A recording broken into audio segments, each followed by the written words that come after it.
السلام علیکم every one, welcome back. حصہ دوم، مالا مکہ، کیس نمبر 13۔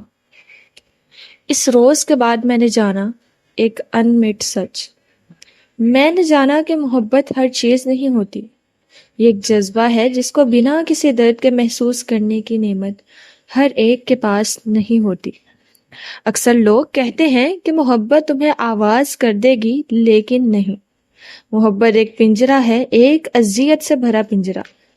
اس کی طلائی سلاخیں بنی ہیں طرب درد دل اور ادھورے خوابوں سے، اور جس لمحے مجھے احساس ہوا کہ کسی کی بقا کے لیے محبت لازم نہیں، تو اس دن میں نے خود کو آزاد کر لیا۔ اب کسی کے پاس طاقت نہیں ہوگی مجھے دکھ پہنچانے کی۔ میاں ایشر۔ یہ وہ رات تھی جب پولیس کمشنر چنگیز نے پہلی دفعہ ماہر فرید کی آنکھوں میں خوف دیکھا تھا۔ ایک آفیسر ہتھ کڑیاں لیے اس کی طرف بڑھ رہا تھا اور ماہر کی نظریں ان کے چمکتے لوہے پہ جم سے گئی تھی۔ ماہر جیل نہیں جائے گا۔ ماہر کے لب پھڑپھڑائے۔ یاسمین پیٹرودا کے گھر کے باہر بارش رک چکی تھی۔ اب وہاں بس سیاہ گیلی رات تھی جو دم سادھے کھڑکی کے اندر جھانک رہی تھی، جہاں زرد روشنی سے منور اسٹڈی روم میں وہ سب کھڑے تھے۔ تمہیں خاموش رہنے کا حق ہے، چنگیز نے کھنکھار کی یاد دلایا۔ اس وقت تمہاری کہیں کوئی بات تمہارے خلاف عدالت میں پیش کی جا سکتی ہے۔ ماہر جیل نہیں جائے گا۔ اس کی نظریں ابھی تک ہتھکڑیوں پہ جمی تھی۔ آفیسر اب رک کے سوالیہ نظروں سے چنگیز کو دیکھنے لگا۔ کیا تمہارے پاس اریسٹ وارنٹ ہے؟ یاسمین نے تشویش سے مداخلت کی۔ چنگیز نے ایک اچٹی نظر اس پہ ڈالی۔ جی، اور میں اسے آپ کو دکھانے کا پابند نہیں ہوں، آپ ایک طرف ہو جائیں۔ یاسمین کے قدم خود بخود پیچھے ہو گئے۔ وہ کارنر لیمپ کے قریب جا کھڑی ہوئی اور بے بسی سے ماہر کو دیکھا۔ ماہر، ابھی خاموشی سے گرفتاری دے دو، پھر بعد میں مجھے گرفتاری دینے سے پہلے تم سے بات کرنی ہے چنگیز، ضروری بات۔ چنگیز نے اس کی نظروں کا تعاقب کیا۔ وہ ابھی تک ہتھ کڑیاں دیکھ رہا تھا۔ اس وقت تمہاری کہیں کوئی بات، پلیز۔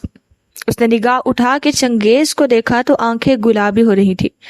کچھ تھا ان میں، منت، اسرار، بے بسی۔ چنگیز کے کندھے ڈھیلے پڑے۔ اس نے سر کو خم دیا، پھر آفیسرز کو اشارہ کیا۔ ان دونوں نے ناپسندیدگی سے کومسار بے کو دیکھا، لیکن پھر یاسمین کی مائیت میں چلتے ہوئے وہ اسٹڈی سے باہر چلے گئے۔ اب وہ دونوں تنہا تھے۔ چنگیز تیوری چڑھائے اس کی طرف پلٹا۔ مجھے دوستی کا واسطہ دیکھ کر تم مجھے ہتھ کڑی نہیں لگاؤ گے؟ وہ سفید پڑتی رنگت کے ساتھ بہت ضبط سے کہہ کر رکا تھا۔ چنگیز چونکا۔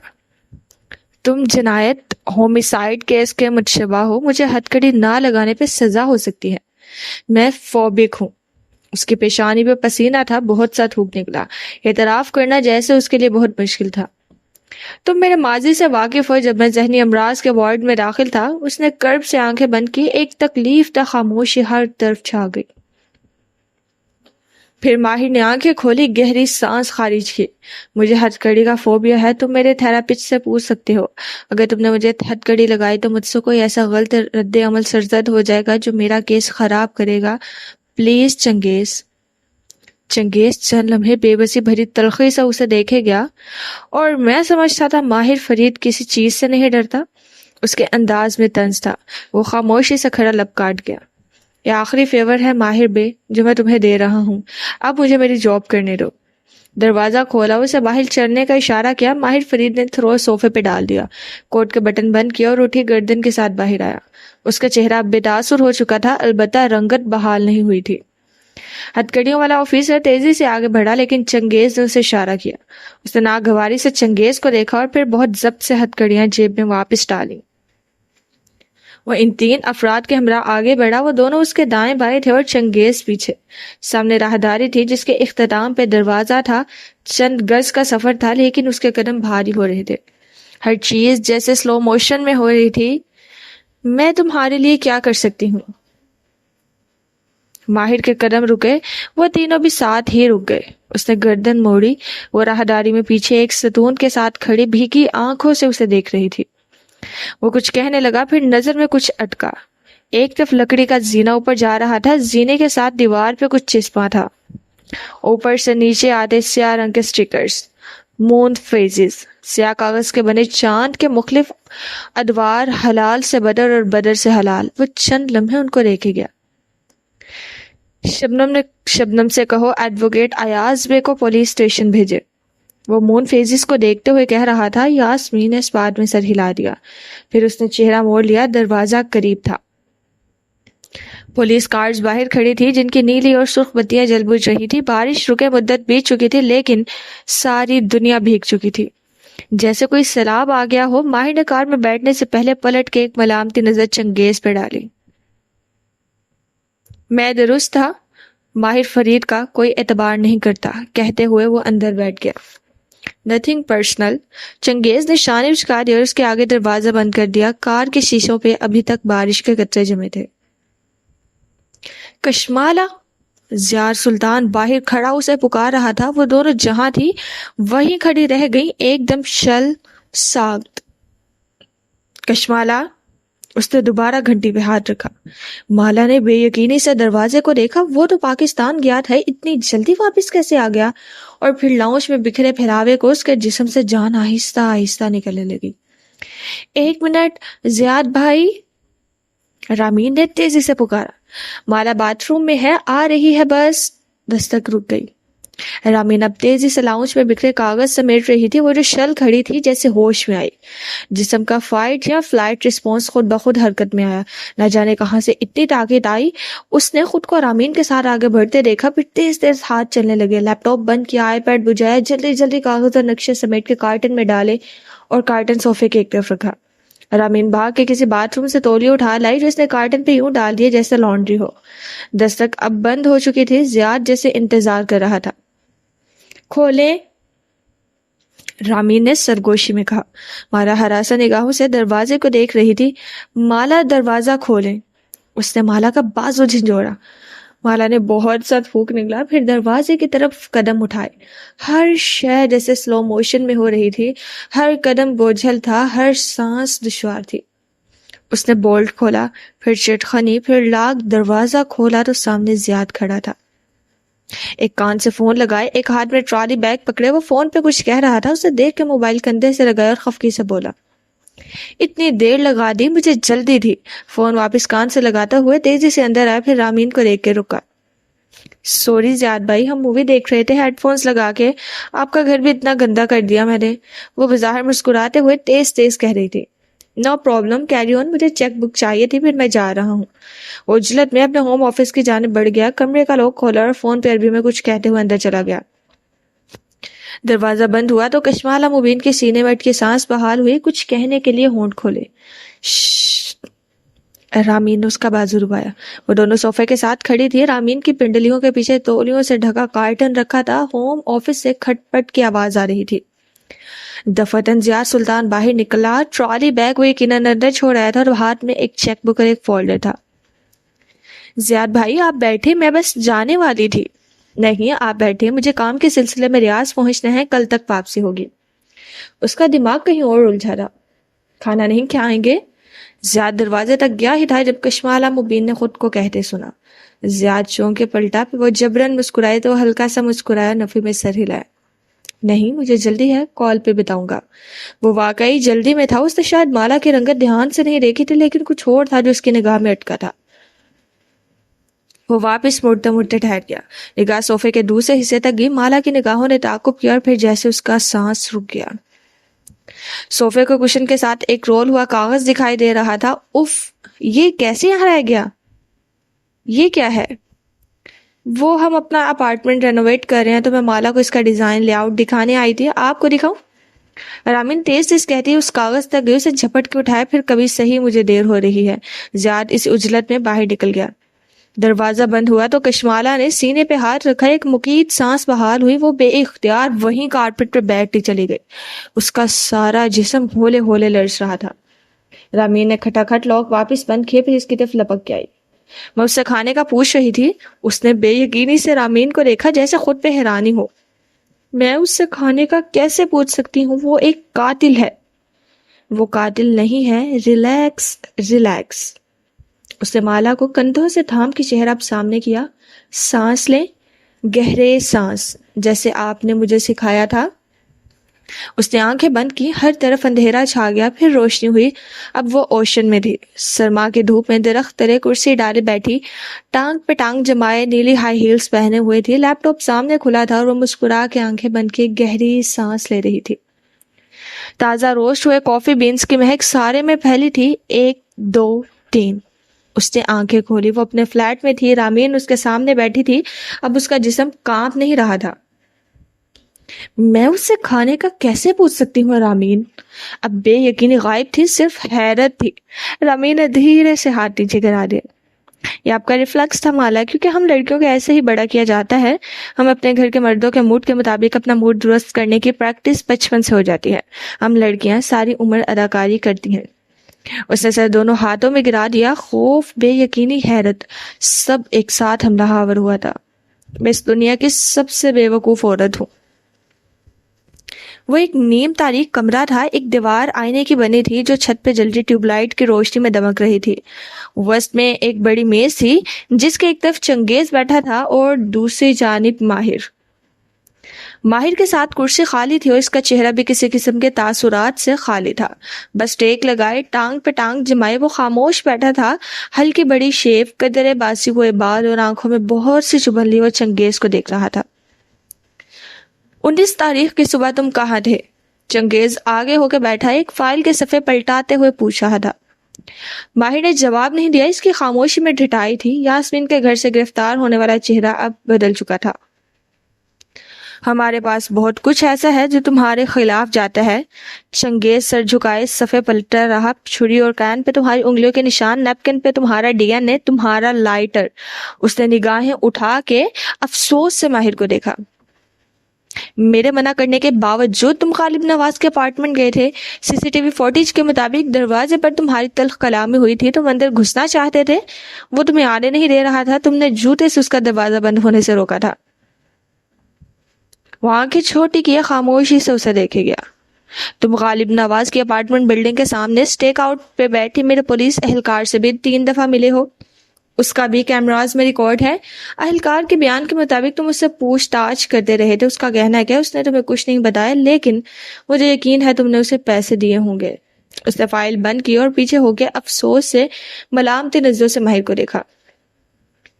تم نے میری بات مانی ہوتی تو آج یہ دن نہ دیکھنا پڑتا، لیکن شاید تم سمجھتے ہو کہ اب بھی اپنے پیسے کے بل بوتے پہ تم اس مشکل سے نکل آؤ گے۔ ماہر نے سامنے رکھا پانی کا گلاس اٹھایا اور ایک گھونٹ بھرا، پھر اسے واپس رکھ دیا۔ تم خاموش رہ کے اپنے لیے اچھا نہیں کر رہے، تمہاری ریپوٹیشن سب جانتے ہیں ماہر۔ اب کے چنگیز کا لہجہ نرم ہوا۔ یہاں سب تمہیں ایک امیر آدمی کی حیثیت سے جانتے ہیں جو ہر کسی کو مینیپولیٹ کرتا ہے۔ تم نے مجھے بھی استعمال کر کے غالب نواز کو لاک اپ میں رکھوانا چاہا تھا۔ اس کی آواز میں ڈھیروں شکوے تھے، لیکن جس مشکل میں تم پھنس چکے ہو وہاں سے تمہیں نہ تمہاری دولت بچائے گی، نہ ہی تمہاری مینیپولیٹنگ سکلز۔ اس لیے بہتر ہے کہ تم اپنی طرف کی کہانی سناؤ، ورنہ تمام ثبوت تمہارے خلاف جاتے ہیں۔ تم ایک سائیکیٹرک وارڈ میں رہ چکے ہو اور یہ سر کاٹنا کسی سائیکوپیتھ کا کام ہے۔ میں کہاں سے دفاع کروں ماہر تمہیں؟ تمہاری تقریر ختم ہو جائے تو میرے وکیل کا پتہ کر دو۔ اسے اب تک پہنچ جانا چاہیے تھا۔ وہ اسے ڈھٹائی سے چنگیز کو دیکھ رہا تھا۔ وکیل کا انتظار وہ کرتے ہیں جنہیں اپنا جرم چھپانا ہوتا ہے، بے گناہ لوگ ایسا نہیں کرتے، وہ سچی اور صاف بات کرتے ہیں۔ بہرحال تمہارے وکلا کب کے پہنچ چکے ہیں، ان کے آپس کے مسئلے ہی نہیں ختم ہو رہے۔ چنگیز تلخی سے کہتا اٹھ کھڑا ہوا، فائل ہاتھ میں لے وہ باہر آیا تو نیم تاریک کمرے کے برعکس راہداریاں روشن تھی۔ ایک موڑ مڑ کے وہ ایک دوسری راہداری میں پہنچا تو سامنے وہی مچھلی منڈی لگی تھی جسے وہ چند منٹ پہلے یہاں چھوڑ کے گیا تھا۔ وائی بے، کمسار صاحب خود تشریف لا رہے ہیں۔ بیربل گلابی چہرہ اور غصے سے بھری آنکھیں اس پہ جمائے بینچ سے اٹھا۔ بس ماہر فرید کو مجرم ثابت کر دیں، پھر آپ کی ترقی پکی ہے۔ دیوار پہ ایک ہاتھ مارا۔ بیربل، ساتھ کھڑی شبنم نے خفقی سے اسے دیکھا۔ وہ اینک لگائے، الجھے بالوں کا جوڑا بنائے پریشان سی کھڑی تھی، لیکن چنگیز کی توجہ کا مرکز وہ دونوں نہیں تھے۔ آپ کا مسئلہ حل ہوا؟ اس نے سوٹ میں ملبوس بریف کیس اٹھائے ناخوش سے کھڑے ایاز بے کو دیکھ کے پوچھا۔ مسئلہ ہے ہی نہیں، میں ماہر بے کا وکیل ہوں، مجھے اندر جانا ہے، انہوں نے مجھے بلایا ہے۔ غلط، انہوں نے مجھے بلایا ہے، ان کی وکیل میں ہوں۔ لوہے کی کرسی پہ بیٹھی وہ لڑکی تیزی سے اٹھ کھڑی ہوئی۔ ان سب نے مکننہ ناپسندیدگی سے اسے دیکھا۔ وہ سفید یوگا پینٹس اور بلیک ٹاپ پہ تنگ سا خاکی کوٹ پہنے ایک درمیانے قد کی دبلی پتلی لڑکی تھی۔ رنگت زرد سفید سی اور آنکھیں بھوری تھی۔ ماتھے پہ بال بینکس کی صورت کٹے تھے اور باقی بال کندھوں سے اوپر ختم ہو جاتے تھے۔ پیروں میں سفید جوگرز اور کوہنی پہ قدرے بڑے سائز کا ہینڈ بیگ لیے وہ انگلیوں اور کلائیوں میں بہت سے سنہرے بریسلیٹس اور انگوٹھیاں پہنے ہوئے تھی۔ اور تم ہو کون؟ شبنم نے مشکوک نظروں سے اسے دیکھا۔ سوزین، میں ماہر فرید کی وکیل ہوں، انہوں نے مجھے بلایا ہے۔ یقین نہیں آتا تو ان سے پوچھ لیں، اعتماد سے کہتی ہوئے چنگیز کی طرف گھومی۔ کیا میں ان سے مل سکتی ہوں تاکہ ان سب کی تسلی ہو جائے؟ وہ کمرے میں داخل ہوئی تو ویسا ہی نیم تاریک تھا جیسا چنگیز چھوڑ کے گیا تھا۔ سوزین نے دروازہ بند کیا اور جوگرز سے چلتے اس کے سامنے آ رکی۔ ماہر نے آنکھوں کی پتلیاں سکوڑ کے اسے دیکھا۔ تم کون ہو اور ایاز بے کہاں ہیں؟ میں سوزی ہوں، رک کے تصحیح کی۔ سوزین، میں ایاز بے کے فرم میں جونیئر پارٹنر ہوں۔ دراصل اس کے چہرے پہ افسوس ابھرا۔ ایاز بے کی طبیعت بہت خراب ہے، ان کا اپنی بیوی سے بہت برا جھگڑا ہوا ہے۔ وہ اس ذہنی حالت میں نہیں ہے کہ آپ کا کیس دیکھ سکیں، اس لیے وہ مجھے ساتھ لائے ہیں۔ اگر آپ اجازت دیں تو ہم ان کو گھر بھیج دیں۔ ماہر نے آنکھیں چھوٹی کر کے اس کو سر سے پیر تک دیکھا، اس کا بیگ، کوٹ، جوتے۔ مجھے کل کی پیشی میں ضمانت چاہیے، کیا تم میری ضمانت کروا سکتی ہو؟ میں کل کی پیشی میں آپ کو ضمانت پہ رہا کروا دوں گی ماہر بے، میں آپ کو اپنی زبان دے رہی ہوں، وہ پورے وثوق سے کہہ رہی تھی۔ اس نے سر کو خم دیا۔ وہ 1 منٹ کہہ کے باہر نکل گئی۔ راہداری میں کھڑے لوگ اسی طرح وہاں موجود تھے، چنگیز البتہ وہاں نہیں تھا۔ کیا کہا تھا میں نے؟ اس نے جتاتی ہوئی نظر ان سب پہ ڈالی۔ ماہر بے کہہ رہے ہیں کہ آپ، ایاز صاحب کی طرف اشارہ کیا، واپس جا سکتے ہیں۔ ان کا کہنا ہے کہ آپ بوڑھے ہو چکے ہیں۔ سوری، آپ کا سارا تجربہ ایک طرف، لیکن ان کو میرے جیسے ایک لیٹیگیٹر کی ضرورت ہے۔ پھر شبنم اور بیربل کو دیکھا۔ اور آپ دونوں کے لیے انہوں نے کہا ہے کہ دروازہ اس طرف ہے۔ راہداری کے اختتام کی طرف اشارہ کیا جہاں سڑک کی طرف دروازہ کھلتا تھا۔ ایاز صاحب نے زور سے پیر پٹکا اور بڑبڑاتے ہوئے بریف کیس لیے دروازے کی طرف بڑھ گئے۔ شبنم نے افسوس انہیں جاتے دیکھا۔ مجھے اس سے ملنا ہے۔ بیربل کا چہرہ سرخ ہوا۔ وہ اس وقت کسی سے نہیں ملنا چاہتے، آپ کی ان کو کہیں کوئی بھی بات خطرے میں ڈال سکتی ہے، کیونکہ چنگیز کے مینینز ہر طرف سے کان لگائے بیٹھے ہیں۔ بیربل کے کندھے ڈھیلے ہوئے، سر کو خم دیا، وہ واپس مڑ گئی اور اسی اعتماد سے ماہر کے کمرے کی طرف بڑھ گئی۔ چنگیز اور وہ فربیہا پولیس اہلکار اس وقت ایک دوسرے تاریک کمرے میں کھڑے تھے جس میں ایک شیشے کی دیوار بنی تھی، اس کے پار ماہر تنہا بیٹھا نظر آ رہا تھا۔ دفعتاً سوزین اندر داخل ہوتی دکھائی دی۔ یہ لڑکی جھوٹ بول رہی ہے، ہمیں ماہر کو بتانا چاہیے یا؟ کافی کا گھونٹ بھرتا اہلکار کھنکھارا۔ یہ ہمارا مسئلہ نہیں ہے۔ چنگیز نے ناک سے مکھی اڑائی۔ کیا معلوم اسے اصلی قاتل نے بھیجا ہو ماہر کو مزید پھنسانے کے لیے؟ چنگیز نے گھور کے سے دیکھا تو اہلکار نے شانوں جھکائے۔ کم آن کومسار بے، آپ کو خود بھی یقین نہیں ہے کہ ماہر فرید ایسے کسی کو مار سکتا ہے؟ صاف معلوم ہوتا ہے کہ اسے پھنسایا جا رہا ہے۔ اگر تم غالب نواز کی اپارٹمنٹ بلڈنگ کی نگرانی حاضر دماغی سے کرتے تو یہ نہ ہوتا۔ میرا کیا قصور؟ اس نے دوسرے ہاتھ میں پکڑا ڈونٹ دانتوں سے کاٹا، پھر اسے چباتا ہوئے بھرے منہ کے ساتھ کہنے لگا، میں نے اس صبح ایک دراز قد آدمی کو چہرے پہ ماسک چڑھائے بلڈنگ سے نکلتے دیکھا تھا۔ اسے غالب نواز کا کوٹ اور مفلر پہن رکھا تھا۔ میں اسے غالب نواز سمجھا۔ ایئرپورٹ تک جا کر اس نے مجھے چکما دیا اور کہیں غائب ہو گیا۔ یقیناً وہی اصل قاتل تھا۔ اب اس نے اپارٹمنٹ بلڈنگ کے CCTV کیمرے ٹیمپر کر دیے تو میرا کیا قصور؟ کومسار بھی؟ وہ لڑکی اب شیشے کی دیوار پہ دستک دے رہی تھی۔ یہاں سے وہ دیوار کے پار کھڑے چنگیز اور فربہا اہلکار کو نہیں دیکھ سکتی تھی۔ آپ کی جاسوسی مکمل ہو گئی ہو تو واپس آئے، مجھے آپ سے بات کرنی ہے۔ دونوں ہاتھ پہلوؤں پہ جمائے وہ ٹٹولتی نظروں سے آئینے کی دیوار کو دیکھتے ہوئے کہہ رہی تھی۔ پیچھے ماہر خاموشی سے اسی طرح بیٹھا تھا۔ آپ زیاد بھائی کے بارے میں غلط سوچ رہی ہیں۔ زیاد کو گئے کافی دیر ہو چکی تھی، مگر وہ دونوں اسی طرح ایل شیپ صوفے پہ بیٹھی تھی، مالا کشن گود میں رکھے، چہرہ ہاتھوں میں گرائے ہوئے تھی، اور امین ایک بازو صوفے کے پشت پہ پھیلائے سوچ میں گم تبصرہ کر رہی تھی۔ میں غلط نہیں ہوں، مالا نے برہمی سے چہرہ اٹھا کے اسے دیکھا. اس کے نقشوں پہ رقم ہر تاریخ پہ اس شہر میں ایک ایسا ہی حیوانی قتل ہوا تھا. زیاد کو یہ طریقے پہلے سے کیسے معلوم ہوئی؟ ان تاریخوں میں انہی شہروں میں ایک جیسے چوریاں بھی ہوئی ہوں گی، تو کیا زیاد بھائی چور بھی ہوئے؟ مالا نے سینے پہ بازو لپیٹ لیا اور پیچھے ہو کے بیٹھ گئی. اس کے چہرے پہ زخمی سا تاثر تھا. کوئی میری بات پہ یقین نہیں کرے گا، ہے نا؟ زیاد بھائی ایک ڈیسنٹ انسان میں ان میں لاکھ عیوب ہے، لیکن قتل نہیں. مالا یہ نہیں ہو سکتا، آپ غلط سوچ رہی ہیں. اس نے میرے سامنے تاریخ لکھی تھی، اس کو ایک دن پہلے کیسے معلوم ہوا کہ اس تاریخ کو قتل ہونا تھا؟ اس کی آنکھیں گلابی پڑ رہی تھیں اور چہرہ زرد. کیا اس روز ان کے کسی انداز سے آپ کو لگا تھا کہ وہ قتل کر کے آئے ہیں؟ مالا نے واپس صوفے سے ٹیک لگائی اور نگاہیں آتش دان کے اوپر بنے مینٹل شیلف تک چلی گئی. وہاں چند پودے، کتابیں اور ایک کینڈل رکھی تھی. وہ نکاح کی صبح دوپہر دیر سے پہنچا تھا. پھر وہ میرے سامنے ماہر سے ملا. اس نے ماہر کو دھمکی دی. میں نے ان کی باتیں سن لی تھی. اس کا انداز بہت سرد تھا، خطرناک سا. وہ پورے کے پتے دیکھتے ہوئے یاد کر رہی تھی. میں نے زیاد کو ایسے بولتے کبھی نہیں سنا تھا. وہ دونوں ایک دوسرے کو جانتے تھے. میں نے ماہر سے پوچھا اس کے بارے میں، لیکن گہری سانس لے کر بات ادھوری چھوڑ دی. لیکن اس نے کچھ نہیں بتایا. رامین غور سے اسے دیکھ رہی تھی. کشمالہ مبین کے چہرے پہ بہت سی تلخی ابھری. نہیں، ہمارے درمیان اعتبار کا رشتہ ختم ہوئے عرصہ بیت چکا ہے. ماہر کو دھمکی دینے یا ان بے ضرر سے نقشوں سے کہنا ثابت ہوتا ہے کہ زیاد ایک قاتل ہے. میں جتنا اس بارے میں سوچوں، مجھے آپ کا اندازہ ایک اوور ری ایکشن لگتا ہے. زیاد ایک رائٹر ہے جو وہ رائٹر نہیں ہے. اس نے اپنی بات دوبارہ دہرائی اتنے وسوخ سے کہ رامین چونک کے اسے دیکھنے لگی. یہ اندازہ ہے یا یقین؟ اس سے پہلے کہ وہ جواب دیتے موبائل تھڑ تھڑایا. والا نے بے توجہی سے اسے اٹھایا، لیکن اسکرین پہ نظر پڑتے ہوئے اس کی آنکھیں پلک چھپکنا بھول گئیں.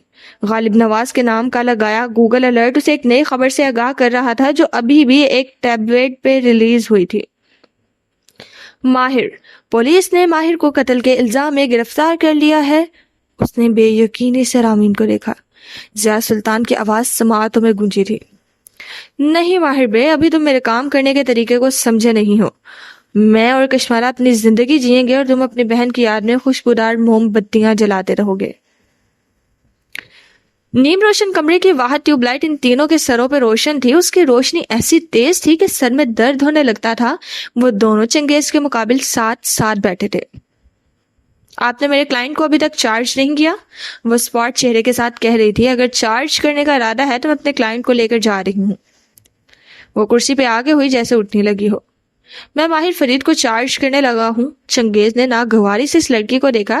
بطور ایک پولیس کمشنر دفاعی وکیل اس کی ناپسندیدہ ترین مخلوق تھے. تمام. پھر آپ کو صبح میرے کلائنٹ کو عدالت میں پیش کرنا ہوگا جہاں میں ان کی ضمانت کروا لوں گی. واپس پیچھے ہو کر بیٹھی اور مسکرائی. چنگیز نے ایک نظر خاموش بیٹھے ماہر کو دیکھا. یہ عام قتل کیس نہیں ہے، یہ ایک ہائی پروفائل کیس بن چکا ہے. جج ضمانت منظور نہیں کرے گا، اس لیے آپ کے کلائنٹ کے لیے بہتر ہے کہ وہ ہمارے سوالات کے جواب دے دیں. سوال پوچھیں.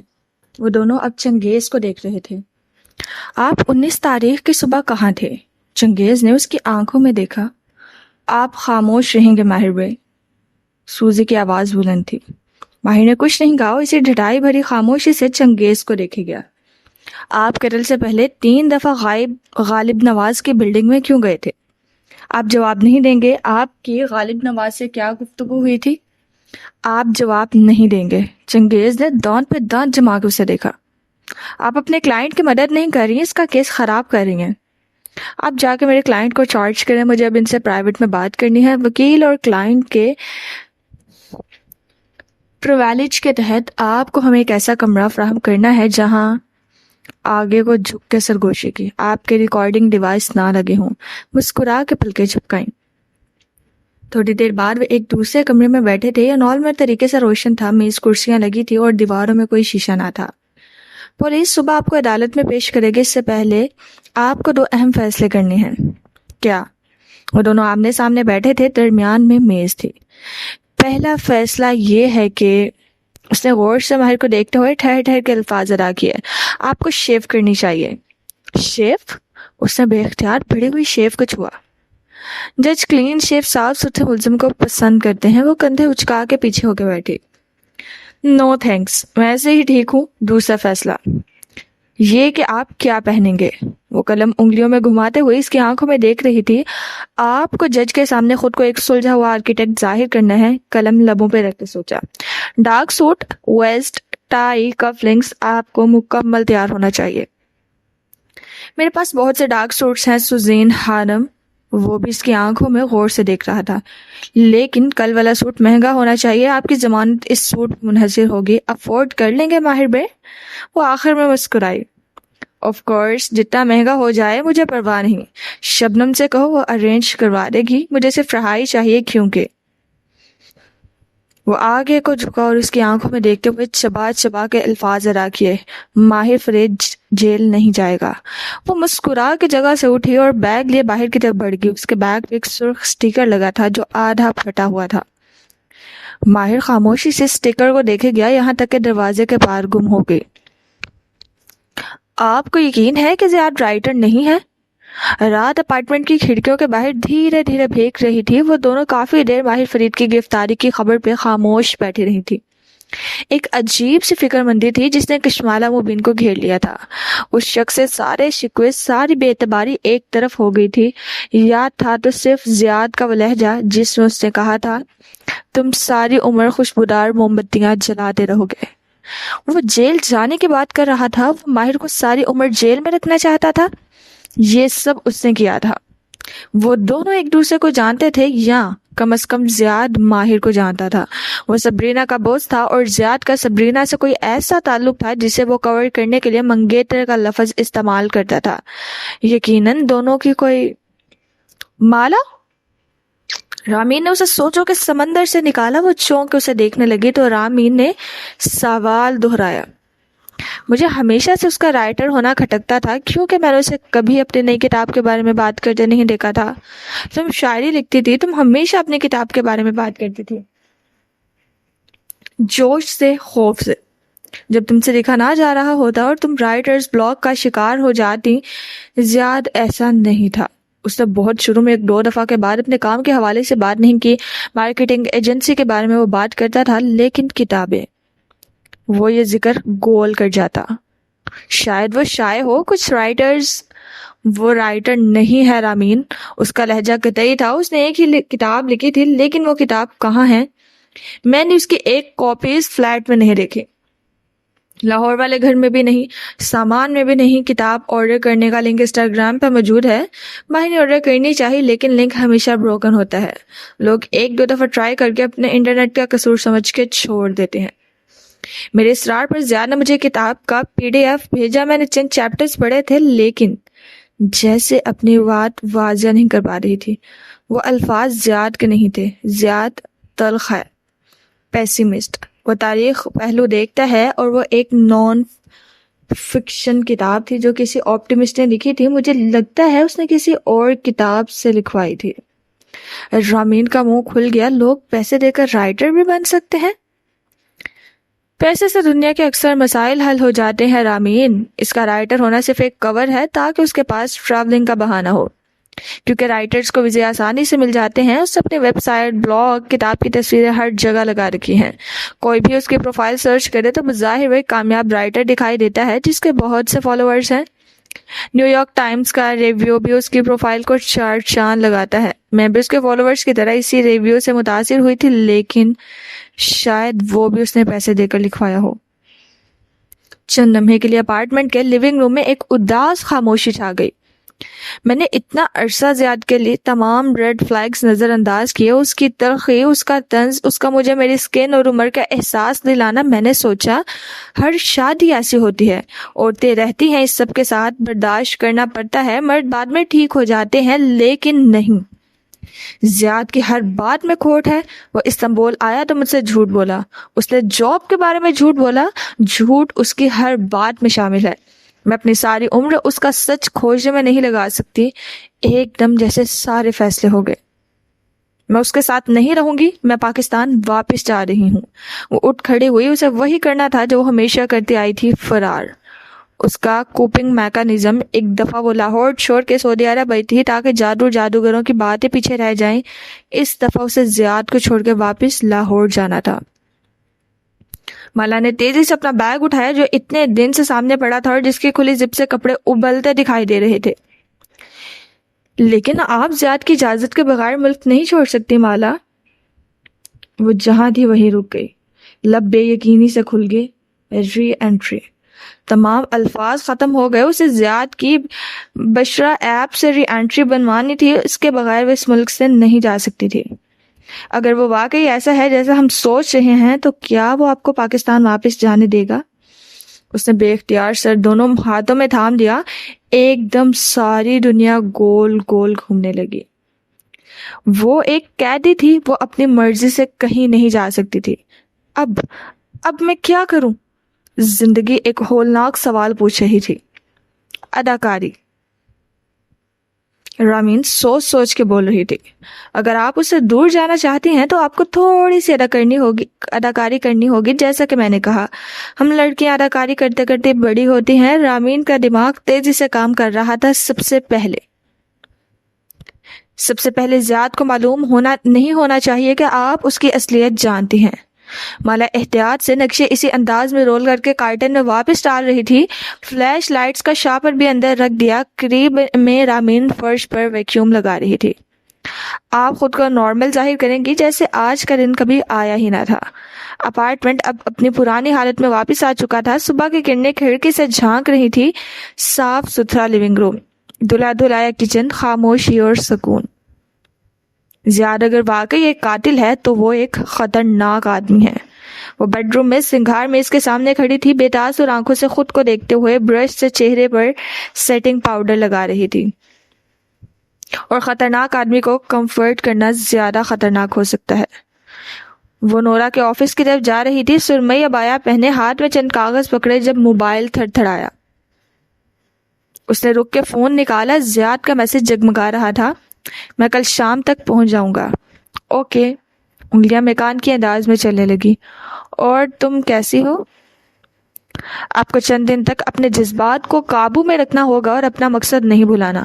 آپ کا مقصد خیر خیریت سے اپنے بھائی کے پاس پاکستان پہنچنا ہے اور اس کے لیے زیاد کی اجازت چاہیے۔ اس کے چہرے پر سرخی سے ابھرنے لگی، بے بسی، ایک عجیب سا خوف، لیکن اس نے آنکھیں بند کی، ایک سانس کھینچ کے نکالا، دوسرا، تیسرا، پھر آنکھیں کھولی تو چہرہ سپاٹ اور قدرے پرسکون تھا۔ میں ٹھیک ہوں، آپ انتظار کر رہی ہوں، کسی روبوٹ کی طرح جواب لکھ کے بھیج ڈالا۔ زیاد کی واپسی تک خود کو کمپوز رکھنے کے لیے آپ کسی دوسرے کام پہ دھیان دیں، جیسے نورا کا پروجیکٹ۔ نورا کرسی پہ بیٹھی تھی اور مالا ساتھ جھک کے کھڑی تھی، عبایا کے آستین کوہنیوں تک چڑھائے، انگوٹھیوں والے ہاتھ سے اسکرین کی طرف اشارہ کرتے کچھ سمجھا رہی تھی۔ چہرہ بالکل سنجیدہ تھا، کسی بھی مسکراہٹ سے بے نیاز۔ نورا اینک لگائے ساتھ بیٹھی توجہ سے سن رہی تھی، پھر آخر میں مسکرائیں اور سر اسبات میں ہلایا۔ اس دوران آپ کو زیاد کے بارے میں زیاد سے زیادہ معلومات حاصل کرنی چاہیے۔ اپنے ڈیسک پہ بیٹھی تھی، سامنے زیاد کی کتاب کے پرنٹ آؤٹس رکھے تھے۔ شیلڈن مرجھایا ہوا سا اسے دیکھ رہا تھا، جو بے توجہی سے کتاب کے صفحے پلٹا رہی تھی۔ پھر اس نے موبائل اٹھایا اور عبد المالک فرید کی چیٹ کھولی۔ میں غلط تھی، مجھے سبرینا کی فائل کی ضرورت ہے۔ سینڈ کا بٹن دباتے ہوئے اس کے ہاتھ ذرا برابر نہ کپکپائے۔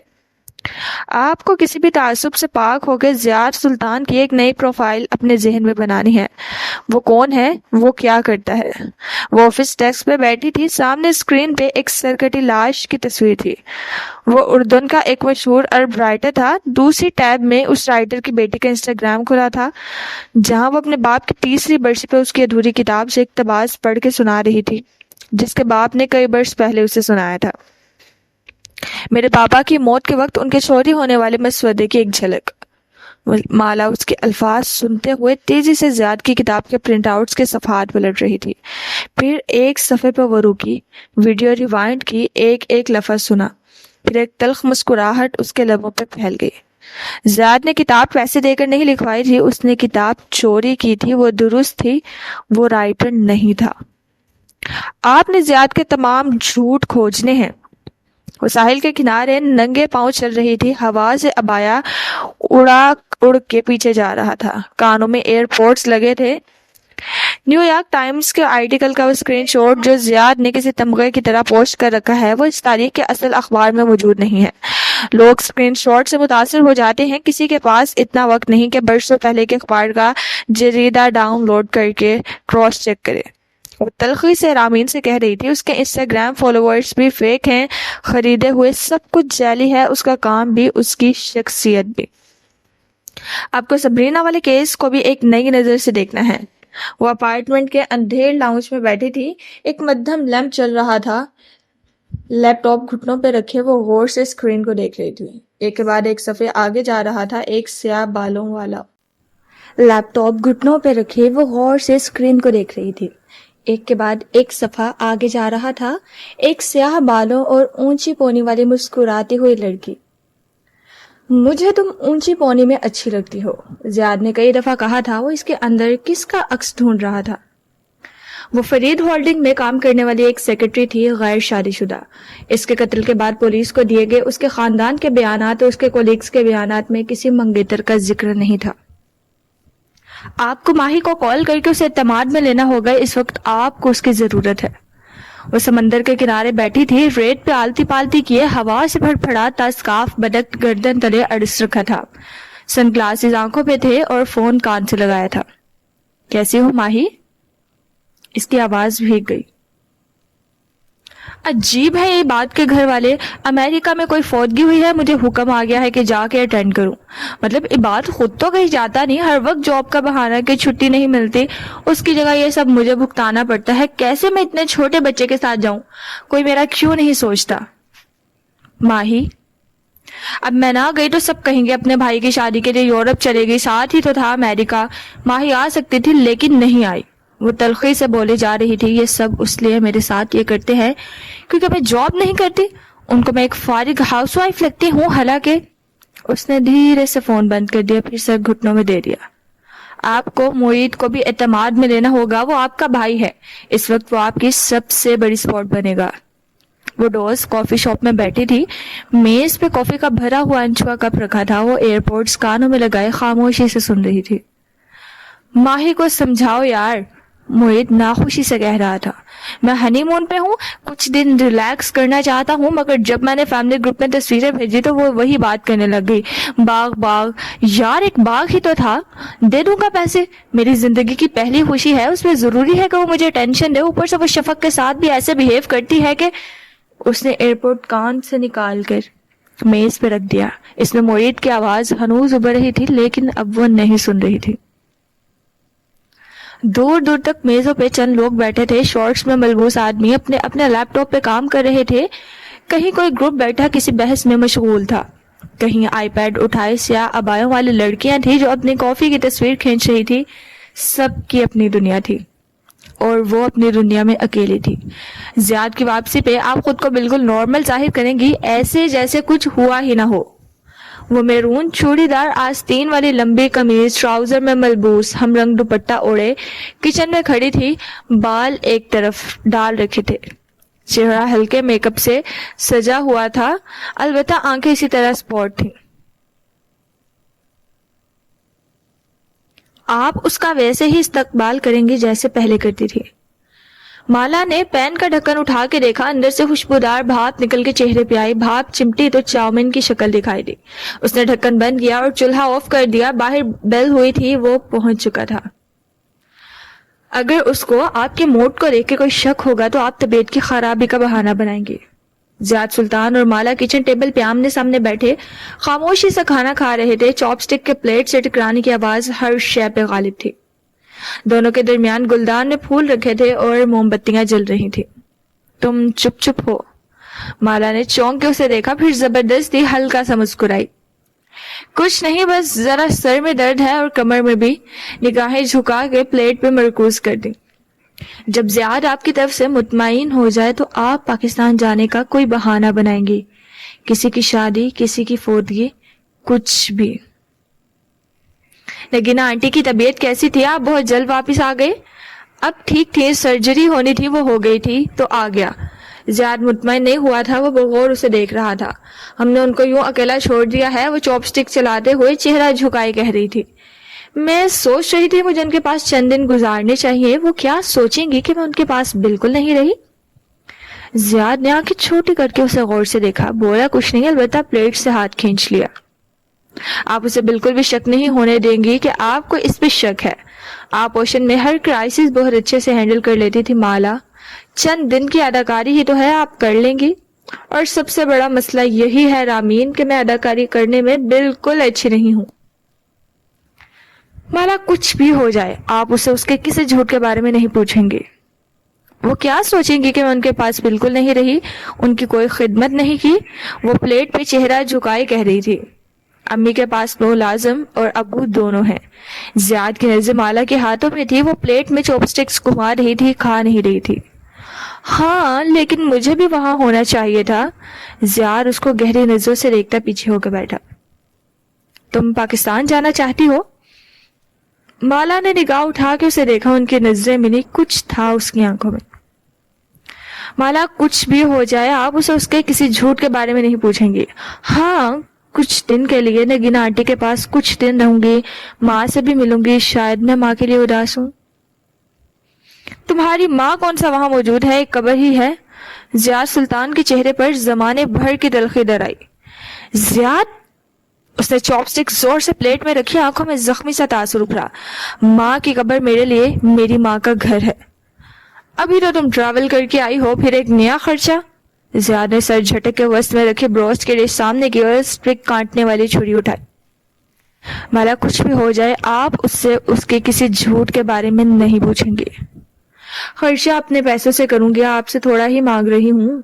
مالا کی نظر اس کے ہاتھ پہ جم گئی، چمکتی ہوئی چھری اس نے مٹھی میں ڈبا رکھی تھی۔ اس کے دل کے اندر بہت کچھ ڈوب کے ابھرا، غالب نواز کی سرکٹی لاش۔ یہ اپنا تمہارا نہ کیا کرو، عجیب ہو تم۔ زیاد کا موڈ جیسے خراب ہو چکا تھا، وہ بروس کا ٹکڑا کاٹنے کے بجائے بگڑ کے اسے دیکھ رہا تھا اور اس کے ہاتھ کو۔ میں اتنا کہہ رہی ہوں کہ میں آپ کا خرچہ نہیں کرواؤں گی۔ اس کا ہاتھ نامحسوس انداز میں پلیٹ کے ساتھ رکھی دوسری سٹک نائف تک بڑھا۔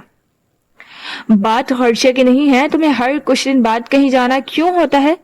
مالا کے ہاتھ میں ٹھنڈی چھری مٹھی میں بھینچ لی، ایسے زور سے کہ ہاتھ کی نسیں ابھرنے لگی۔ مجھے ماں یاد آ رہی ہیں بس۔ چھری والا ہاتھ گود میں چلا گیا، گرفت مزید مضبوط ہوگی، دل البتہ زور زور سے دھڑکتا تھا۔ مالا کچھ بھی ہو جائے آپ اس سے اس کے کسی جھوٹ کے بارے میں نہیں پوچھیں گے۔ فی الحال تم کہیں نہیں جا رہی ہو، آرام سے بیٹھ کے اپنا گھر بساؤ جیسے دوسری لڑکیاں بساتی ہیں۔ زیاد نے چھری بیزاری سے رکھی اور پلیٹ پڑے دھکیل دی، اس کی بھوک جیسے ختم ہو گئی تھی۔ دوسری لڑکیاں؟ اس کی رکی سانس بحال ہوئی، چھری اب زیاد سے دور تھی اور وہ نیپکن بھی مروڑ کے پڑے پھینک رہا تھا۔ ہاں دوسری لڑکیاں، عام لڑکیاں۔ وطن سے کہتے ہوئے کرسی دھکیل کے اٹھ کھڑا ہوا۔ تم اپنے آپ کو خاص لڑکی سمجھنا چھوڑ دو، اپنے گھر پہ توجہ دو، میں تمہارے ان ٹراماز اب مزید برداشت نہیں کر سکتا۔ مالا کچھ بھی ہو جائے آپ اس سے اس کے کسی جھوٹ کے بارے میں نہیں پوچھیں گی۔ کشمالہ مبین نے چہرہ اٹھایا، اس کی آنکھیں گلابی ہو رہی تھی۔ آپ استنبول ایک رات پہلے کیوں آئے تھے؟ سارے ضبط، سارے بند، زبان کے آگے کھڑی کی ہر رکاوٹ کھل گئی۔ زیاد کمرے کی طرف جاتے ہوئے ٹھہر گیا، چونک کے اسے دیکھا۔ کیا؟ زیاد سلطان کی ساری حسیات جاگ گئیں۔ آپ نے مجھے کہا تھا کہ آپ صبح میں پہنچے ہیں، حالانکہ آپ پچھلی رات آئے تھے۔ وہ پیچھے کو ٹیک لگا کے بیٹھی اور گردن اٹھا کے اس کی آنکھوں میں دیکھ کے ایک ایک لفظ ادا کیا۔ میں نے آپ کا بورڈنگ پاس دیکھا تھا۔ اس کی آواز دھیرے دھیرے بلند ہو رہی تھی۔ زیاد چند لمحے اسے دیکھتا رہا، پھر چھوٹے قدم اٹھاتا واپس میز تک آیا، اپنی کرسی کے کنارے کھڑا ہوا۔ آپ نے ہمیشہ کی طرح مجھ سے ایک اور جھوٹ بولا؟ زیاد نے میز سے پلیٹ اٹھائی اور پھر پوری قوت سے اسے دور کچن کی دیوار پہ دے مارا۔ وہ چھناکے سے چکنا چور ہو گئی۔ تمہارا مسئلہ کیا ہے؟ وہ جہاں تھی وہیں ساکت رہ گئی، آنکھیں پلک جھپکنا بھول گئی۔ ہر کچھ دن بعد تم مجھے کٹہرے میں کھڑا کر دیتی ہو جیسے میں کوئی مجرم ہوں۔ وہ زور سے چلا رہا تھا، میں تنگ آ گیا ہوں تمہیں صفائیاں دیتے دیتے۔ زیاد، اس کا شل ہوا جسم جیسے جاگا، وہ ایک دم کھڑی ہو گئی۔ مجھ سے اس ٹون میں بات مت کریں۔ اس کی آواز دھیمی لیکن اٹل تھی۔ تمہیں یہی ٹون سمجھ میں آتی ہے کشمالہ؟ وہ اسی طرح چلایا، پھر گھوم کے اس کی طرف آیا۔ کوئی ریفلیکس ایکشن تھا یا جسم کا اپنا مدافعتی نظام؟ وہ بے اختیار الٹے قدموں پیچھے ہٹے گئی۔ تمہیں میری کوئی بات ایسے سمجھ ہی نہیں آتی؟ وہ اس کی طرف بڑھ رہا تھا اور وہ پیچھے ہٹ رہی تھی، ٹانگوں میں جیسے جان نہیں رہی تھی۔ تم اس قابل نہیں ہو کہ میں تمہیں صفائیاں دوں۔ وہ سرخ چہرے کے ساتھ دھاڑتے ہوئے قریب آ رہا تھا۔ مالا پیچھے ہٹ رہی تھی، پھر اس کے کندھے دیوار سے ٹکرائے، پیچھے راستہ بند تھا، بالوں کی پشت دیوار سے جا لگی، سارے راستے مسدود تھے۔ اس کا سانس رکنے لگا، چہرہ سفید پڑتا گیا، مٹھی میں بھچی چھری پہ گرفت مضبوط ہو گئی۔ تم خود کو سمجھتی کیا ہو؟ میں کیوں دوں تمہیں صفائیاں؟ وہ اس کے سامنے آیا اور ایک دم زور سے اسے کندھوں سے پکڑ کے جھنجھوڑا۔ اس کی گرفت کسی لوہے کے پنجے جیسے تھے۔ تم کس حیثیت سے مجھ سے سوال کرتی ہو؟ تم میرے سامنے کچھ بھی نہیں ہو کشمالا۔ اس کے اوپری بازوؤں سے اسے جکڑے وہ سرخ چہرے سے گھورا رہا تھا۔ وہ بنا پلک جھپکائے بے یقینی سے اس کا چہرہ دیکھ رہی تھی۔ یہ وہ آدمی نہیں تھا جس سے اس نے شادی کی تھی۔ تم ایک ناکام عورت ہو، تمہارے پاس نہ کیریئر ہے نہ باپ کی چھوڑی ہوئی دولت سوائے ایک شکل کے۔ تمہارے پاس کچھ نہیں ہے کشمالا مبین، تم ایسی نہیں تھی کہ تمہیں مجھ سے بہتر کوئی رشتہ ملتا۔ وہ اس کی آنکھوں میں دیکھتے ہوئے ہر لفظ چبا چبا کے ادا کر رہا تھا۔ تم 30 سال کی ہونے والی ہو، تمہارے سر پہ نہ ماں باپ ہے اور نہ ہی تمہارے بھائی کو تمہاری پرواہ ہے۔ اس گھر کے علاوہ تمہارے پاس کچھ نہیں ہے، اس لیے اب تم وہی کرو گی جو میں کہوں گا۔ اس کا چھری والا ہاتھ پہلو میں گرا ہوا تھا، وہ ہاتھ بہت بھاری تھا، اس میں اٹھنے کا حوصلہ نہیں تھا۔ تم آج سے مجھے اپنے شوہر کی طرح ٹریٹ کرو گی، میں تمہیں اب کوئی صفائی نہیں دوں گا، میں کیا کرتا ہوں کہاں جاتا ہوں تم اب مجھ سے کوئی سوال نہیں کرو گی۔ اس نے جھٹکا دے کے اس کے کندھوں کو چھوڑا، وہ ابھی تک شل سے اسے دیکھ رہی تھی۔ اور پاکستان جانے کا خیال؟ بلکہ اس گھر سے نکلنے کا خیال بھی اپنے اس چھوٹے سے دماغ سے نکال دو۔ ایک انگلی سے اس کی کن پٹی کو زور سے دبایا اور پھر غصیلی نظروں سے اسے گھورتے ہوئے آگے بڑھ گیا۔ وہ بالکل ساکت سے زیاد سلطان کو جاتے دیکھ رہی تھی۔ وہ بکتا جھپتا اسے بہت سے القابات سے نوازتا اپنے ہوم آفس کی طرف بڑھ رہا تھا۔ اندر جاتے ہی اس نے دروازہ دھاڑ سے بند کیا۔ اب ہر طرف خاموشی تھی، میز پہ رکھی موم بتیاں پگھل پگھل کے ختم ہو رہی تھی، پھولوں کی خوشبو باسی ہو چکی تھی۔ وہ دھیرے دھیرے وہیں دیوار کے ساتھ بیٹھتی گئی، اس کا سارا جسم کپ کپا رہا تھا اور چہرہ خوف سے سفید پڑ رہا تھا، سارے راستے مسدود تھے۔ عدالتی کمرے میں اس وقت سب سے ناگوار آواز اسٹینوگرافر کی ٹائپنگ کی تھی، جو وہاں بولے جانے والا ہر حرف ٹائپ کر رہا تھا۔ اسٹینوگرافر عدالتی کارروائی کا ایک ایسا ایکسٹرا کردار تھا جو سب کے سامنے ہوتے ہوئے بھی سب کی نگاہوں سے اوجھل رہتا تھا۔ اگر تم اسٹینوگرافر کے کندھے کے پیچھے سے جھانک کے اس کے سامنے لکھی تحریر پڑھو تو وہ کچھ یوں نظر آتی تھی: سوزین، وکیل دفاع۔ ماہر فرید ایک معزز آرکیٹیکٹ ہے جس کے اس شہر میں 20 کلائنٹس موجود ہیں۔ کیا ماہر فرید جیسا شخص ایک فلائٹ رسک ہے؟ کیا وہ ملک چھوڑ کے بھاگ سکتا ہے؟ نہیں۔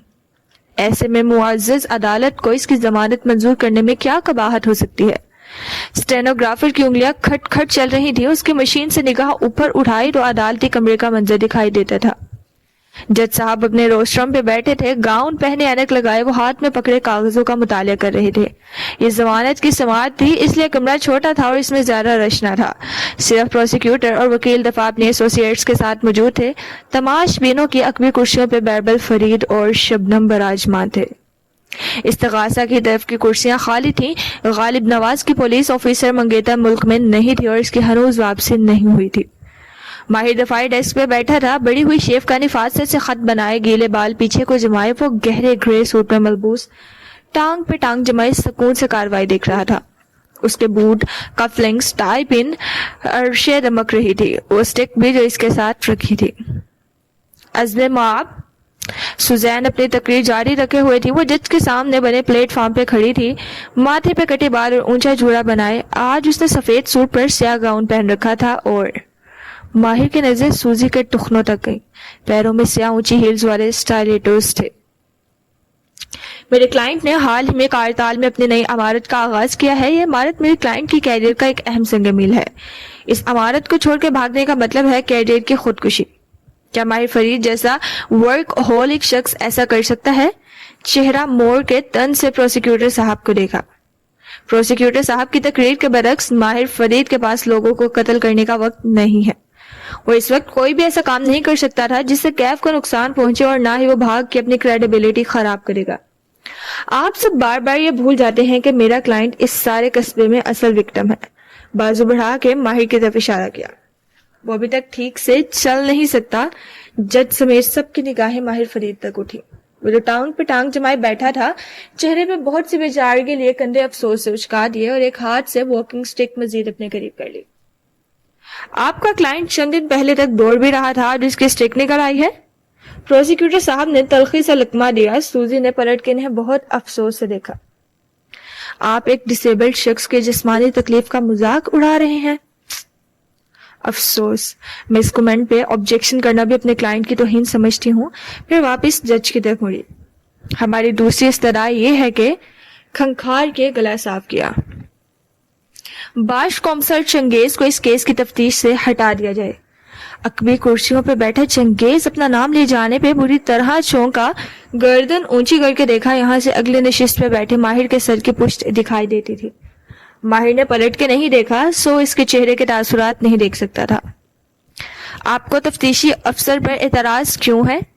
جج صاحب نے اینک ناک پہ پیچھے کو دھکیلی. میں چنگیز کو کٹہرے میں بلا کے چند سوالات پوچھنا چاہتی ہوں. اپنا اعتراض میں ان سوالات میں واضح کر دوں گی. چند منٹ کی بحث اور تمہیز کے بعد چنگیز کٹہرے میں کھڑا حلف لے رہا تھا. اس کے انداز میں کچھ غیر آرامزا تھا. وہ بار بار سامنے مطمئن سے بیٹھے ماہر کو دیکھتا تھا جو اسے نہیں دیکھ رہا تھا. وہ اپنے وکیل کو دیکھ رہا تھا جو ناچ و کھیل سے چلتی ہوئی اب چنگیز کے سامنے آ کھڑی ہوئی تھی. کیا یہ درست ہے کہ آپ ماہر فرید کے دوست تھے؟ اس کا میری جاب سے ہاں یا نہ کومسار بے؟ ہاں. اس نے گہری سانس لی. لیکن اس دوستی کا میری جاب سے کوئی تعلق نہیں. آپ کی دوستی کتنی پرانی ہے؟ 2.5-3 برس پرانی. وہ اسپاٹ چہرے کے ساتھ جواب دینے لگا. آپ اور ماہی یقیناً دوستوں کی طرف اکٹھے لنچ یا ڈنر کرتے ہوں گے؟ کرتے تھے. اس نے ماضی کے صیغے پہ زور دیا. جیسے عام دوست کرتے ہیں, لیکن جب سے ماہر نے غالب نواز کے کیس. عام دوست ایک دوسرے کے سینتورینی بھی جاتے ہیں کیا؟ وہ سینے پہ بازو لپیٹے مسکرا کے پوچھ رہی تھی. چنگیز بری طرح چونکا. بے اختیار ماہر کو دیکھا. وہ اب اسے ہی دیکھ رہا تھا. اس کا چہرہ سرد اور خاموش تھا. میں ایک دفعہ آپ ماہر اور اس کے بھائی بیربل کے ساتھ سینتورینی گئے تھے نا ویکیشن پہ؟ جی. لیکن اس ویکیشن کے تمام بلز کس نے ادا کیے تھے, یعنی ہوٹل, ایئر ٹکٹ وغیرہ؟ چنگیز نے تھوک نکلا. ماہر نے.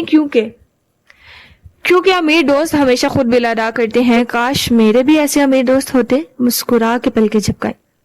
آبجیکشن. پروسیکیوٹر نے برہمی سے پکارا. اعتراض برقرار ہے. جج صاحب بھی تنبیہی نظروں سے اسے دیکھ رہے تھے.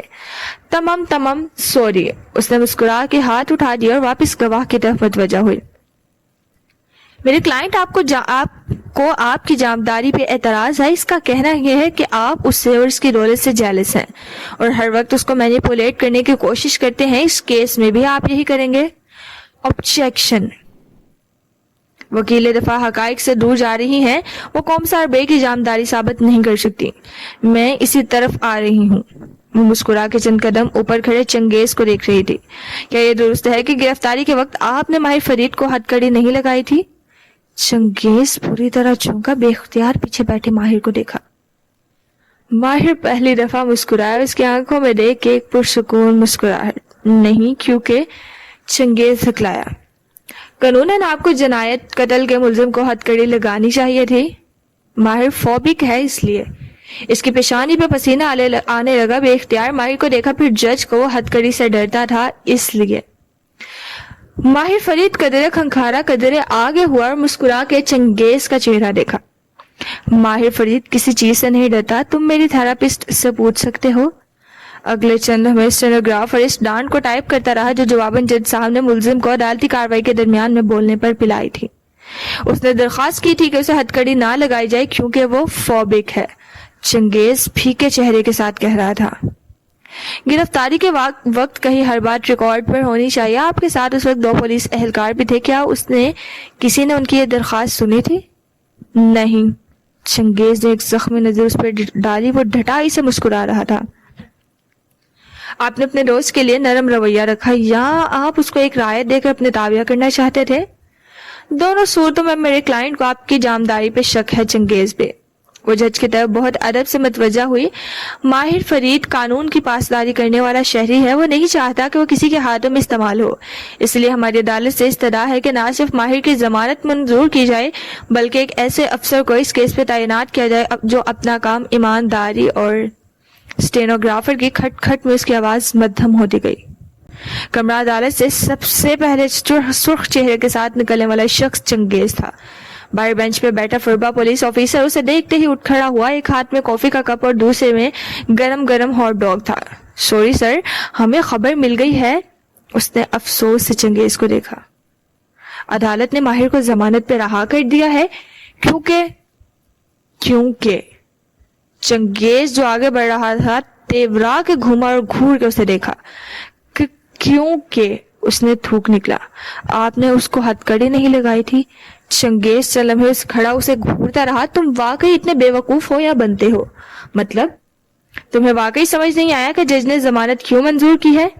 کیونکہ آپ کی کریڈیبلٹی مشکوک ہو گئی تھی. اس نے ناز سمجھی سے پوچھا. چنگیز نے پیر زور سے زمین پہ مارا اور آگے بڑھ گیا. پولیس اسٹیشن کے اندر ایک طویل راہداری بنی تھی جہاں مختلف کاؤنٹرز نصب تھے. ہر کاؤنٹر کے آگے ایک کھڑکی تھی. ماہر فرید بھی ایک ایسے ہی کاؤنٹر کے سامنے کھڑا تھا.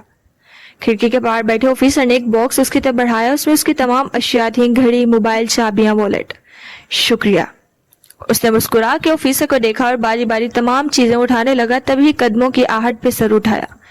چنگیز سامنے سے چلا آ رہا تھا. اس کا چہرہ ابھی تک سرخ تھا اور ماتھے پہ بل تھے. تم نے اچھا نہیں کیا. جیبوں میں ہاتھ ڈالے وہ اس کے عین سامنے آ رکا. تم نے جان بوجھ کے مجھے ہتھ کڑی سے منع کیا تھا تاکہ بعد میں تم اس چیز کو میرے خلاف استعمال کر سکو. تمہیں مجھے ہتھ کڑی لگانی چاہیے تھی. وہ مسکرا کے گھڑی پہن رہا تھا. سٹک ساتھ کھڑی کر رکھی تھی. ہمیشہ کی طرح ماہر فرید نے اب بھی حالات کو اپنی مرضی سے مینیپولیٹ کیا. چنگیز کے چہرے پہ زخمی تاثر تھا. کاش تم مجھ پہ بھروسہ کرتے. میں اس کیس کی تفتیش کر رہا تھا. تم بے گناہ تھے تو میں تمہیں بے گناہ ثابت کرتا. ماہر نے گھڑی بند کی اور مسکرا کے اس کو دیکھا. یہ تمہیں مجھے ہتھ کڑی لگاتے ہوئے سوچنا چاہیے تھا. او سوری. ماتھے کو چھوا. وہ تو تم نے لگائی ہی نہیں تھی.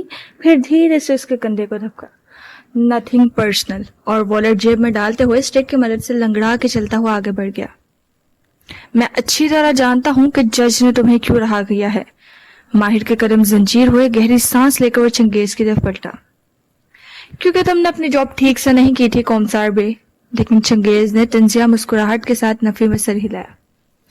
نہیں، بلکہ اس لیے کہ وہ قدم قدم چلتا ماہر کے عین سامنے آ رکا. وہ دونوں تھانے کے سرمئی کوریڈور میں اب ایک دوسرے کے مقابل کھڑے تھے. کہ تم نے جج کو خرید لیا تھا. واٹ؟ ماہر فرید کے ابرو تعجب سے اٹھے. جج نے ضمانت میری غلطی کی وجہ سے منظور نہیں کی بلکہ اس لیے کہ تم پہلے ہی جج کو پیسے کھلا چکے تھے. میری کریڈیبلٹی خراب کرنا صرف ایک ڈرامہ تھا تاکہ کسی کو شک نہ ہو. ماہر کے ماتھے کی رگیں تن گئی. آنکھوں میں بھرے استجاب کی جگہ ڈھیروں افسوس نے لے لی. وہ جیسے صدمے سے کچھ بول نہ سکا. میں تمہیں دوست سمجھتا تھا اور تم مجھے کیا سمجھتے ہو؟ بس ایک بگڑا ہوا امیر زادہ جو ہر مسئلے کو پیسے سے حل کرتا ہے. یہ ہوں میں تمہاری نظر میں چنگیز. واللہ مجھے تمہاری روشنی کی ضرورت نہیں ہے. ملامتی نظر سے اسے دیکھتا وہ آگے بڑھ گیا. سٹک کے ٹک ٹک راہداری میں گونجتی رہی. پولیس اسٹیشن کے باہر سبزہ زار بنا تھا. بہت سی دھوپ اس کی طرف لپک کے آئی یہاں تک کہ اس کا سارا منظر منور ہو گیا. وہ گیٹ سے نکلا تو دو گاڑیاں اس کے منتظر تھیں. شبنم اور بیربل پیچھے ایک گاڑی کے ساتھ کھڑے تھے اور سوزین ان سے دور بالکل سامنے کھڑی تھی. ماتھے پہ گلاسز اٹکائے وہ دھوپ سے آنکھیں چھوٹی کیے مسکرا کے اس کو قریب آتے دیکھ رہی تھی. مبارک ہو ماہر بے، آپ آزاد ہیں. وہ بھی ہلکا سا مسکرایا اور اس کے قریب آیا. جج نے کتنے پیسے لیے ہیں؟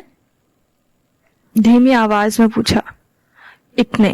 اس نے موبائل اسکرین پر لکھا ایک نمبر اس کے سامنے کیا. شبنم نے ارینج کیا اور میں نے پہنچوا دیے. اتنے زیادہ؟ عدد دے کے ماہر کے ابرو استجاب سے اٹھے. جیسا کہ آپ نے کہا تھا جتنا مہنگا ہو جائے پرواہ نہیں. وہ مسکرائی. البتہ جج صاحب کو اصرار تھا کہ میں ایک اچھا آرگومنٹ پیش کروں تاکہ ان کی ضمانت دینے پہ کسی کو شک نہ ہو. سو مجھے چنگیز کی قربانی دینی پڑی. ہلکے سے شانے اچکائے. پس منظر میں وہ بیربل اور شبنم کو قریب آتے دیکھ سکتا تھا. البتہ وہ اس وقت سوزی کی طرف متوجہ تھا. اب تم مجھے بتاؤ کہ تم کون ہو؟ سوزین چونکی. میں؟ تم ایاز بے کے ساتھ کام نہیں کرتی، تم کل ایئرپورٹ سے آ رہی تھی۔ اچھا، آپ کو کیسے معلوم؟ وہ اسے چیلنج کرنے والے انداز میں مسکرائی تھی۔ تمہاری جیولری سے ظاہر ہوتا تھا کہ تم منی اولڈ فیملی سے تعلق رکھتی ہو۔ اس کی کلائیوں میں پہنے بریسلٹ اور انگوٹھیوں کی طرف اشارہ کیا۔ لیکن تمہارا کوٹ چیپ تھا، چیپ اور تنگ، جسے تم نے خود کو پروفیشنل ظاہر کرنے کے لیے جلدی میں خریدا تھا۔ یقیناً ایئرپورٹ پر بنے کسی سستے برانڈ سے تمہارا بیگ بھی نیا تھا، اس پہ ڈیوٹی فری کا اسٹیکر تھا۔ کسی نے تمہیں بہت جلدی میں میرے پاس بھیجا تھا، سو تمہیں لباس بدلنے کا وقت نہیں ملا تھا۔ اب تم مجھے بتاؤ کہ تمہیں کس نے بھیجا تھا؟ وہ جو یہ جانتا ہے کہ آپ جیل نہیں جا سکتے۔ وہ مسکرائی، اس لیے نہیں کہ جانا نہیں چاہتے، بلکہ اس لیے کہ جا نہیں سکتے۔ توڑ توڑ کے لفظ ادا کیے۔ مالک؟ ایک سوگوار مسکراہٹ اس کے لبوں پر بکھر گئی۔ تمہیں مالک نے بھیجا تھا؟ سوزی نے مسکرا کے سر کو خم دیا۔ اسی اسناپ میں شبنم اور بیربل قریب پہنچ چکے تھے۔ وہ چاروں اب پارکنگ لاٹ میں آمنے سامنے کھڑے تھے اور ہر گزرتے پل دھوپ تیز ہوتی جا رہی تھی۔ مالک بے میرے بابا کے دوست ہیں، یاسمین نے انہیں کال کی اور انہوں نے مجھے، میں دوستوں کے ساتھ تعطیلات پہ جا رہی تھی، لیکن مالک بے نے مجھے واپس آنے کے لیے کہا، اور یقیناً وہ تمہاری تعطیلات ریفنڈ کروا دیں گے۔ واللہ تمہارے پاس بھی چنگیز کی طرح امیر دوستوں کی کمی نہیں ہے۔ بیربل فرید نے اسے گھور کے دیکھا۔ وہ شدید جلا کٹا دکھائی دے رہا تھا، لیکن وہاں جیسے کسی نے اس کی بات سنی ہی نہیں تھی۔ تم مجھے یہ بات کل بھی بتا سکتی تھی، جھوٹ کیوں بولا؟ ماہر خفا نہیں تھا، وہ جیسے محظوظ ہوا تھا۔ جھوٹ نہ بولتی تو وکیل کیسے ہوتے ماہر بے، اور مجھے یقین ہے کہ آپ اندر سے جانتے تھے کہ مجھے کس نے بھیجا ہے۔ میں ماہر کی جگہ ہوتا تو مالک کی تجویز کردہ وکیل کو کبھی ہائر نہ کرتا۔ بیربل اسی طرح بگڑ کے بولا تو سوزی نے فرصت سے چہرہ موڑ کے اسے دیکھا۔ لیکن میں نے تو مالک کے تجویز کرنے پہ تمہاری بیکری سے اپنا سالگرہ کا کیک بنوایا تھا۔ بیربل کا منہ کھل گیا۔ مالک نے؟ میری بیکری؟ اور میٹھا کم ڈالا کرو۔ سن گلاسز آنکھوں پہ واپس لگاتے ہوئے مسکرا کے بیربل کو دیکھا۔ ذیابطیس ہو گئی تو اپنی فلاپ بیکری کیسے چلاؤ گے؟ اور پھر ماہر کو ہاتھ ہلا کے آگے بڑھ گیا اور بیربل ہکا بکا وہیں کھڑا اسے دیکھے گیا۔ اب گھر چلو بیربل، مجھے اسٹک سے آزادی چاہیے۔ ناگواری سے چھڑی کو دیکھتے ہوئے اس کے سہارے چلتا کار کی طرف بڑھ گیا۔ بیربل فرید ابھی تک ششدر تھا۔ وہ دیوار سے لگی فرش پہ بیٹھی تھی، اس کا دماغ شل تھا، اسے کچھ سمجھ میں نہیں آ رہا تھا۔ وہ کون تھی؟ وہ کہاں تھی؟ وہ آدمی جو ابھی ابھی غصے سے چلاتا، اس کے بازوؤں کو جھنجھوڑتا ایک کمرے میں غائب ہوا تھا، وہ کون تھا؟ کیا وہ سب حقیقت تھی یا وہ کسی سٹیج ڈرامے کا حصہ تھی؟ ابھی کوئی سین پکارے گا اور سب ختم ہو جائے گا۔ ایسے میں صرف ایک شے حقیقی معلوم ہوتی تھی، اس کے اوپری بازوؤں پہ آہنی گرفت کا نشان۔ وہ اتنا تکلیف دہ تھا جیسے اسے کسی نے اندر تخت سلاخوں سے داغ دیا ہو۔ جانے کتنی دیر گزری جب اس کے ہاتھ پہ کچھ گیلا سا گرا۔ وہ چونکی گردن جھکائی، پانی کے قطرے، پھر انگلیوں سے چہرے کو چھوا، اس کی آنکھوں سے گرم قطرے ٹپ ٹپ گر رہے تھے۔ ان قطروں نے جیسے اسے کسی خواب سے جگایا، اس کے دماغ کو نہیں۔ دماغ ہنوز معاف تھا، محض اس کے جسم کو، اور جسم کو معلوم تھا کہ اسے کیا کرنا ہے۔ آگے سب کچھ کسی سلو موشن فلم کی طرح ہونے لگا۔ اس نے اپنے ہاتھوں کو دیکھا، وہ آنکھیں رگڑ رہے تھے، پھر پیروں نے سہارا دیا، وہ اٹھی اور کسی روبوٹ کی طرح چلتی ہوئی ایک کمرے تک آئی۔ یہ بیڈ روم تھا۔ کس کا بیڈ روم؟ کس کا گھر؟ دماغ بالکل گمسم تھا، لیکن پیر خود بخود جسم کو راستہ دکھا رہے تھے۔ ہاتھوں نے الماری کھولی، چہرے پہ گرم قطرے ویسے ہی گر رہے تھے، پھر گھٹنے موڑ کے نیچے دوہرے کر کے وہ نیچے بیٹھی اور جھک کے الماری کے زیر خانے سے وہ سرمئی باکس نکالا۔ اس کے اندر بہت کچھ تھا، کاغذات، ڈگریز، نکاح نامہ، چیک بک۔ پھر اس نے لاکر کھولا اور چند دوسری دستاویزات اس میں ڈالتی گئی، کارڈز، پاسپورٹ، جیولری، پھر ٹرالی بیگ بیڈ پہ لا کے رکھا۔ اسے نہیں معلوم تھا کہ وہ کیا کر رہی ہے اور کیوں کر رہی ہے، لیکن جسم کو معلوم تھا۔ ہاتھ میں کان کے انداز میں چل رہے تھے، کپڑے، laptop, iPad, makeup pouch, high heels, mantel shelf پہ رکھے پودے اور ماہی کی دی ہوئی کینڈل۔ اس نے کسی خودکار مشین کی طرح سب کچھ اندر بھرنا شروع کیا۔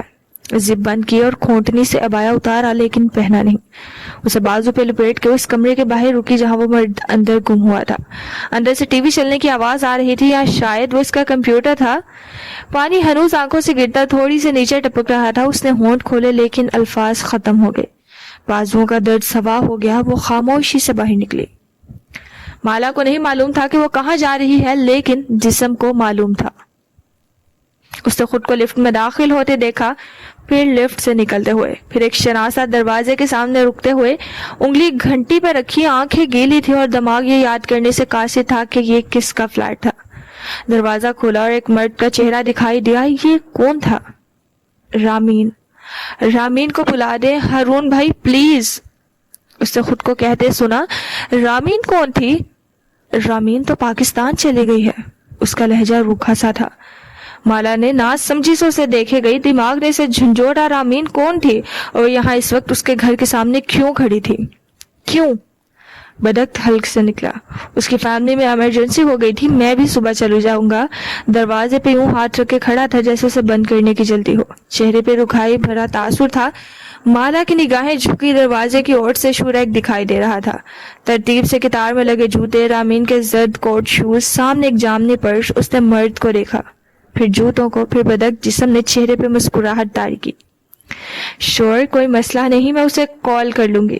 دماغ ہنوز پوچھ رہا تھا کہ رامین کون ہے، زیاد کون ہے، لیکن جسم نے چہرے پہ ایک مسکراہٹ طاری کر دی اور خود کو وہاں سے پلٹایا۔ البتہ اس کا ہاتھ فون تک نہیں گیا۔ جسم جانتا تھا نہ اسے کال کرنی تھی، نہ رامین نے کال اٹھانی تھی۔ وہ ٹرالی بیگ ہینڈل سے پکڑ کے چلاتے ہوئے اب لفٹ کی طرف بڑھ رہی تھی۔ ابایا فولڈ کر کے بازو پہ اٹھا رکھا تھا، کھلے بال کانوں کے پیچھے اڑسے ہوئے تھے۔ وہ بس چلتی جا رہی تھی، قدم اپنی مرضی سے اسے کسی سمت میں لے کر جا رہے تھے۔ وہ مزاحمت نہیں کر رہی تھی، وہ جسم کے تابع تھی۔ لفٹ ایک فلور پہ اتری تو وہ باہر نکلی۔ یہ لابی نہیں تھی، یہ بیسمنٹ تھی۔ وہ یہاں کیا کر رہی تھی؟ اس نے جسم سے پوچھا، لیکن جواب موصول نہیں ہوا۔ قدم خود بخود ایک سمت میں اٹھنے لگے۔ وہ ایک نیم تاریخ راہداری تھی، دونوں اطراف میں بڑے بڑے سٹوریج یونٹ بنے تھے جن کے لوہے کے دروازے بند تھے۔ وہ ایک دروازے کے سامنے رکی، کارٹ فلیش کیا، دروازہ کھلتا چلا گیا۔ اندر کارٹن ایک دوسرے کے اوپر ویسے ہی رکھے تھے۔ کیا وہ کبھی پہلے اس جگہ آئی تھی؟ دماغ کو یاد نہ تھا، قدموں کا تھا۔ وہ خود ہی ایک سمت میں اٹھے، ہاتھوں میں کندھوں کے درد کے باوجود بہت سی توانائی بھر آئی۔ انہوں نے ایک کارٹن کے اوپر رکھا فلیش لائٹس والا شاپر اٹھایا۔ یہ کس کی فلیش لائٹس تھیں؟ اسے یاد نہ تھا، صرف اتنا معلوم تھا کہ وہ اسے عزیز تھی۔ اس کے قدم اب اس کو اپارٹمنٹ کے لابی میں لے آئے۔ وہ ایک صوفے پہ بیٹھے اور موبائل کھول کے مکان کی انداز میں انگلیاں چلانے لگی۔ ایک نیلے رنگ کی ایپ booking.com، پھر سیاہ سفید اوبر ایپ۔ اس کی انگلیاں مکان کے انداز میں بہت کچھ بک کر رہی تھی۔ پھر اس نے خود کو اٹھتے دیکھا۔ باہر ایک اوبر اس کے منتظر تھی۔ وہ خاموشی سے اس کی پچھلی سیٹ پہ بیٹھی اور ڈرائیور سے لوکیشن کے بارے میں سوال کرنے لگی۔ کیا اس کو لوکیشن مل چکی تھی؟ ڈرائیور نے اس بات میں سر ہلا دیا۔ کار روانہ ہو گئی۔ رات کا اندھیرا جدہ پہ پھیل رہا تھا، اونچی عمارتوں کی ساری بتیاں جل اٹھی تھی۔ ایسے میں وہ ٹیکسی خاموشی سے کسی نئے راستے پہ گامزن تھی۔ دماغ نے دھیرے سے پوچھا، ہم کہاں جا رہے ہیں؟ لیکن جسم خاموش تھا، خاموش اور دکھی۔ اسے آج دماغ کے غلط فیصلوں کی وجہ سے درد ملا تھا۔ اسے آج جیسی تکلیف پہلے کبھی نہیں ہوئی تھی۔ وہ آج سارے فیصلے خود کرنے جا رہا تھا۔ اسے نہ دماغ کی پرواہ تھی، نہ دل کی۔ اسے بس اپنے آپ کو بچانا تھا۔